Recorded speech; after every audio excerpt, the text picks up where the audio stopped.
রাজধানী শহরে বিজেপির মেগা যোগদান সভা অনুষ্ঠিত। ৩,০০০-এরও বেশি ভোটার পদ্মবনে। মথার ঘরে ব্যাপক ভাঙন। উচ্চ আত্মবিশ্বাসী রাজ্য গেরুয়া ব্রিগেড। রবির সকালে অনুকূলে হাওয়া লাগলো রাজ্য গেরুয়া ব্রিগেডের কোলে।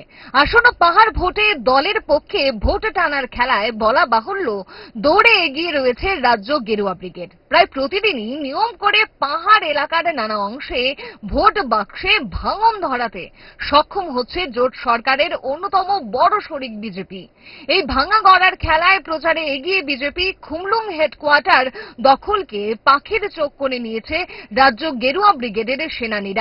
২৮-এর বিধানসভা নির্বাচনের আগে পাহাড় দখলে মরিয়া প্রদেশ বিজেপির কুশীলবরা। আজ সেই প্রচেষ্টার ঝলক প্রদর্শন হল রাজধানী শহর আগরতলার রবীন্দ্র শতবার্ষিকী ভবনে।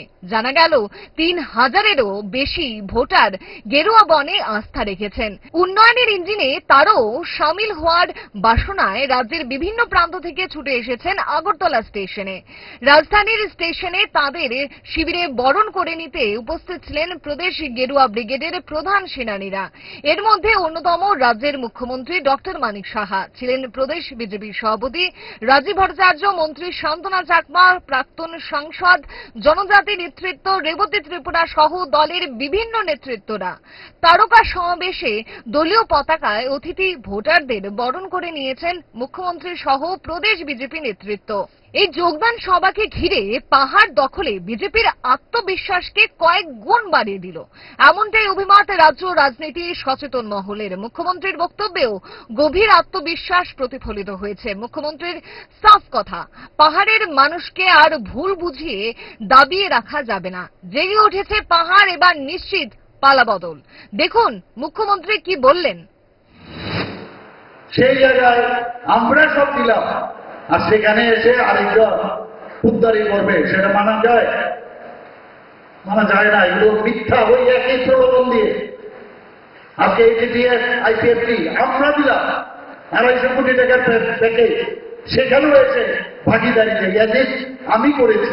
এইসব চালাকি ধরা পড়ে গেছে, মানুষ বুঝে গেছে।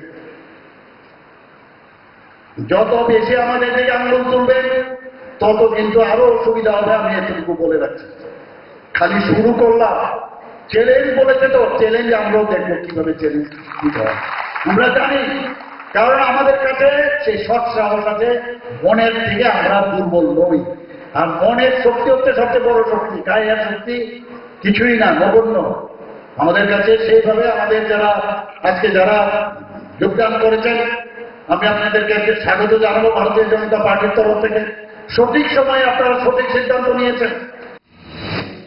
এদিন মুখ্যমন্ত্রীর বক্তব্য ছিল একদিকে রক্ষণাত্মক, অপরদিকে সাবলীলভাবে আক্রমণাত্মক। এদিনের সভা মঞ্চে মথাকে চূড়ান্ত আক্রমণ করতে গিয়ে মুখ্যমন্ত্রীর মথার দর্শন বা আদর্শ নিয়েও প্রশ্ন তুলেছেন। প্রশ্ন তুলতে গিয়ে ইঙ্গিতে বামেদের বিদেশি দর্শনকেও আলোচনায় কৌশলে জুড়ে নিয়েছেন। দেখুন মুখ্যমন্ত্রীর কৌশলী বক্তব্য। ভয় দেখিয়ে একদিকে এইভাবে রাজনীতি, যে কোনো রাজনীতি, একটা পার্টি আপনারা দেখেন তার একটা ফিলোসফি থাকে। মতার কি ফিলোসফি আছে আপনারা বলুন? কোন বইপত্র আছে? কোন বইপত্র আছে যে আগামী দিন ওনারা কি কার দর্শন নিয়ে ওনারা আগামী দিন চলবেন? আমরা তো একাত্ম মানববাদ একটা আছে, সব পার্টির আছে, কিন্তু কিছু না কিছু থাকুক। সেটা ধার করা বিদেশ থেকে আনলেও একটা আছে। আপনাদের কি আছে? আপনাদের তো কিছু নাই। সভায় বক্তব্য রাখতে গিয়ে মথার দিকে আক্রমণের বর্ষা শানিয়েছেন প্রদেশ বিজেপির সভাপতি রাজীব ভট্টাচার্য। মথার মেলাইন পলিটিক্স নিয়ে সবাইকে সতর্ক সচেতন থাকার পরামর্শ দিয়েছেন রাজীব ভট্টাচার্য। ভোট মানে রাজনৈতিক করচা, সেই করচায় থাকে নানা ধরনের মেলাইনিং প্রেশার পলিটিক্স। মথা যে পাহাড়ে ব্যাপক প্রেশার পলিটিক্সের উভয় চাপে রয়েছে তা অনুমান করা গেছে বহু আগেই। ঠিক সেই জায়গাতেই ঠিক মুহূর্তে আঘাত হানতে সমর্থ হয়েছে রাজ্য গেরুয়া ব্রিগেড। মথার অন্দরে বিভাজন প্রকট হয়েছে, ফলে বিভ্রান্তি আর হতাশার যুগল মেরুকরণে ধস নেমেছে মথার ঘরে। মথার স্বঘোষিত প্রধানের গতকালের বক্তব্যের নির্যাস ব্যাখ্যা করলে ধরা পড়বে হতাশার প্রতিচ্ছবি প্রতিফলিত হয়েছে ছত্রে ছত্রে।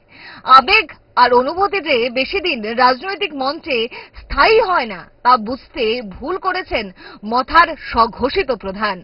সংগঠিত বড় রাজনৈতিক শক্তির কাছে এই ধরনের উপাদান যে খড়কুটোর মতো উবে যাবে তা অবশ্য বুঝতে বড্ড দেরি হয়ে গেছে মথার। আর সেখানেই বাজিমাত করে নিতে সক্ষম হচ্ছে বড় শরিক BJP. Bureau report, Times 24 network.